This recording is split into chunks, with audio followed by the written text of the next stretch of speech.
யானையின் பலம் தும்பிக்கையில், ஹனுமான் வானரத்தின் பலம் தன்னுடைய வாளி. இல்லையா? சொல்லி வச்சிருக்காங்களே, இதெல்லாம் பொய்யா? விருச்சிக ராசிக்காரருடைய பலம் மன வலிமையில். முதல்ல மனசில் ஒரு வலிமை இருக்கணும், மனம் வலுவிழந்துடக்கூடாது. இதை ஃபஸ்ட்டு தெரிஞ்சுங்க விருச்சிக ராசிக்காரர்கள். நீங்கள் மனம் வலுவிழந்துட்டீங்கன்னா சுனாமியே உங்கள் மனசுக்குள்ளே பூந்துடும். நம்ப முடியாது. அப்புறம் காலத்தை நீங்கள் நம்ப முடியாது, கவுத்து விட்டுட்டு போயிடும். ஏண்டா இந்த தப்பை பண்ணணும்னு நம்ம ஒவ்வொரு நாளும் நினைக்கிற மாதிரி ஆண்டவன் பண்ணிட்டு போயிடுவான். மனசில் உங்கள் வலிமையை என்றைக்கும் விட்டுறாதீங்க. அதாவது என்றைக்குமே விருச்சிக ராசிக்காரர்கள் சின்னதுக்கு ஆசைப்பட்டுறாதீங்க, பெருசாக ஆசைப்படும். எடுத்தவுடனே பார்த்ததை பிடிச்சிரும், பிடிச்சதை உடனே விட்டுருங்க, வேண்டாம். இது நமக்கு விதி வரணும்னு இருந்தால் வெயிட் பண்ணி அந்த விதியை வர வைப்போம். ஆஹா, இதுக்கு பிறகுலாம் நமக்கு என்ன சார் ஒன்று கிடைக்க போகுது அப்படின்னு அதை வாங்கிட்டோம்னா அதோடு நம்ம வாழ்க்கையே ஃபினிஷிங். திரும்பி ரெனியூவல் பண்ணுறதுக்கு 14 வருஷம் ஆகும், 14 இயர்ஸ் ஆகும். திரும்பி ரினுவல் பண்ணுறதுக்கு, அந்த நல்ல காலகட்டத்தை அடையிறதுக்கு. அதனால் விருச்சிக ராசிக்காரர்களுக்கு அப் அண்ட் டவுன் இருந்துக்கிட்டு தான் இருக்கும் வாழ்க்கை. அதில் ரொம்ப எப்படின்னா எவ்ரி 14 இயர்ஸ் ஒரு மாற்றம் ஏற்படும்.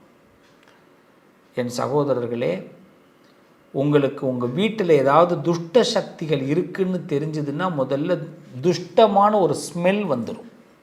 ஏதோ ஒரு கெட்ட ஸ்மெல் உங்கள் வீட்டை காட்டி கொடுத்துரும்.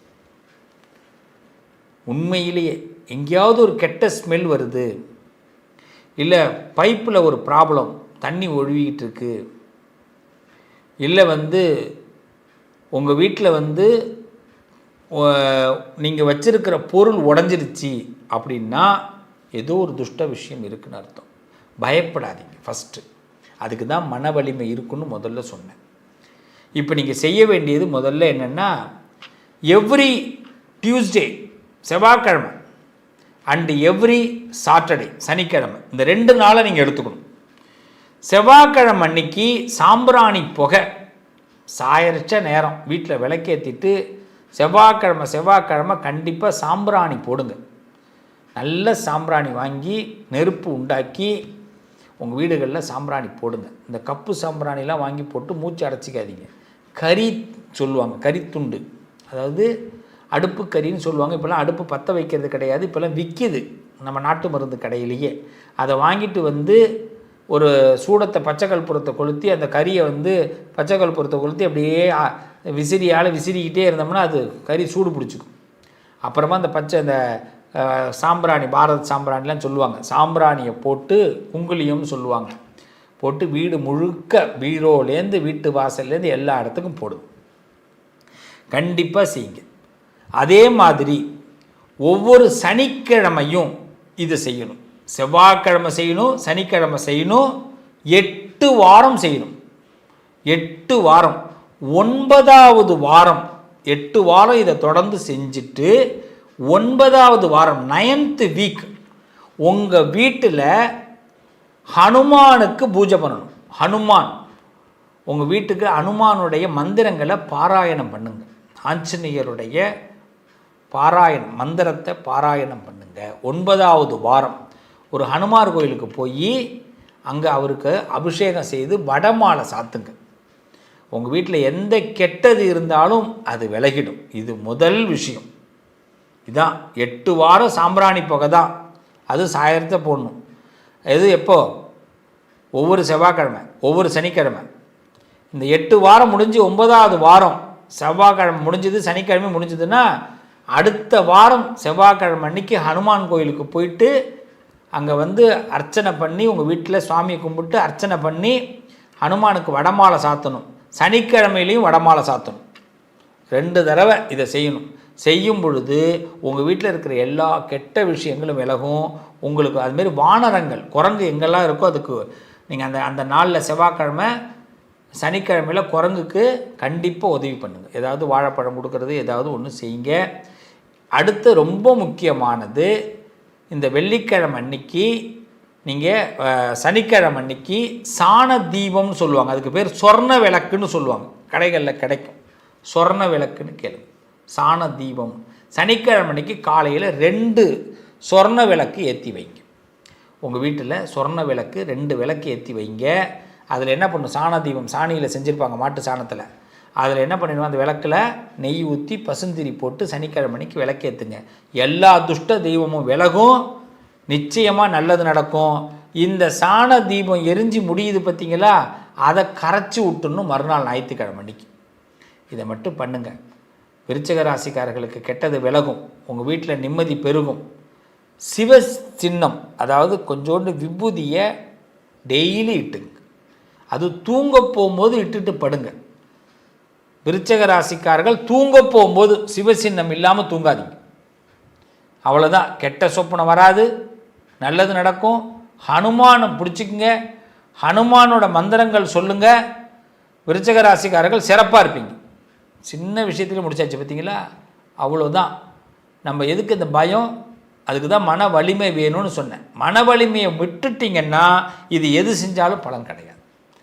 மன வலிமையோடு இருக்கலாமா பிள்ளைகளா, நல்லதே நடக்கும். நண்பர்களே, என் உறவுகளே, சொந்தங்களே, இந்த கண் திருஷ்டி விலகணும், எதிரிகள் விலகணும், கோர்ட்டு கேஸு பிரச்சனைகள் எது இருந்தாலும் நமக்கு விலகணும், போலீஸ் ஸ்டேஷன் சம்பந்தமான விஷயங்கள் இருந்தால் விலகணும், எந்த கெட்டதாக இருந்தாலும் விலகணும், நமக்கு தர்ம யுத்தத்தில் ஜெயிக்கணும், அவமானம் பற்றக்கூடாது, உறவுகளுக்கு முன்னாடி தலை குனிஞ்சிடக்கூடாது.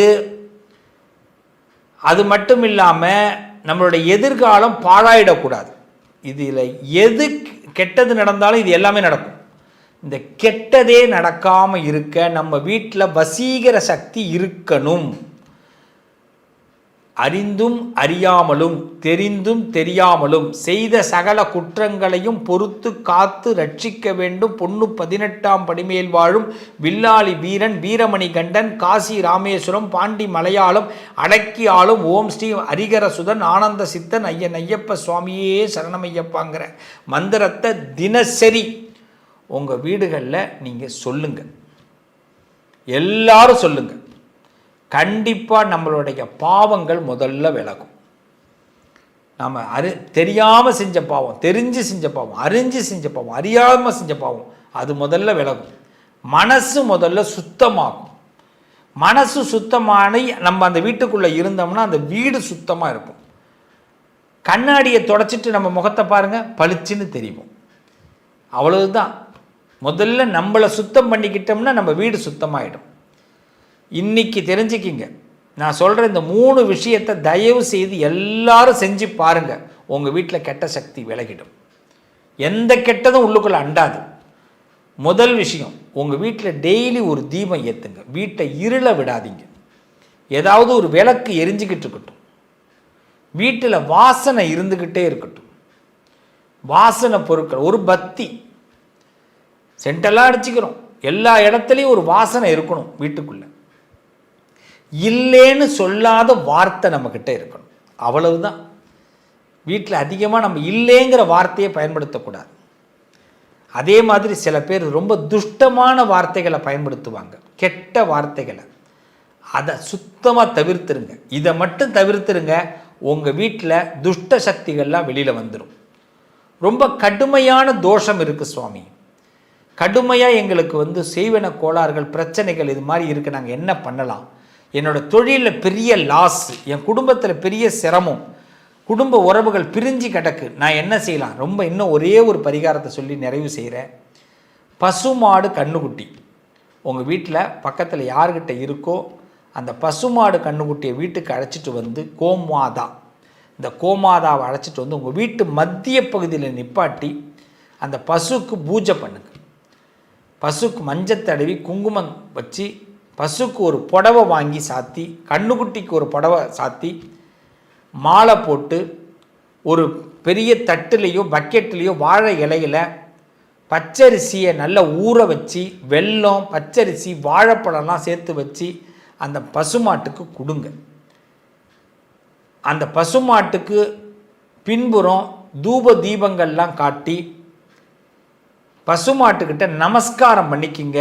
உங்கள் வீட்டுக்குள்ளே அழைச்சி என்ன கெட்டது இருந்தாலும் வெளியில் வந்துடும். இதை மட்டும் செஞ்சு பாருங்கள். கிரகப்பிரவேசத்தெல்லாம் செய்வோம்ல, சுவாமி நாங்கள் அப்பார்ட்மெண்ட்டில் இருக்கோமே, நாங்கள் என்ன பண்ணலான்னு கேட்பான். உங்கள் வீட்டு வாசலில் செய்யுங்கோ, அப்பார்ட்மெண்ட் வாசலில் அதை செய்யுங்க. பசு பூஜை பண்ணுங்க. பசு பூஜை பண்ணி நான் சொன்ன மாதிரி சுவாமி அந்த பசுக்கு நிவேத்தியம் பண்ணுங்க.